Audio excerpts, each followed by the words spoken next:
Today we're going to be using a Chateau packing kit. A dish set is what I'm going to be using. You can also buy a glass insert set. So I'm packing away this china that I have. Doesn't always have to be this fancy to warrant having the protection of a packing kit.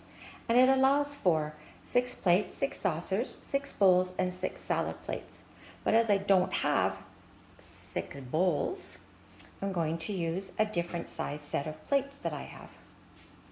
This is called the Cell Pack, and you're going to have to purchase a 1.5 cubic foot box, and it's perfectly made to fit this whole insert. Once it's put together, this is what it looks like, and it's giving you more options on where to put the slots to make it work for the size plate that you have.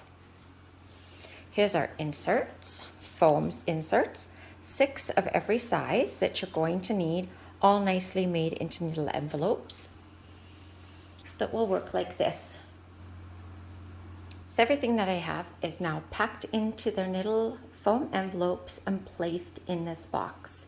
I did move these 2 back, one on either side, to make room for the big plate, and I had to do the same on this side for the second largest plate. Even though there's 4 sets of plates in here right now, there still is plenty of room for you to put the accessories. I could put my good set of cutlery in here. I could even fit in these 6 saucers that go with this set. So hopefully that has explained a little bit about using one of these inserts to pack away safely, and stay tuned for more.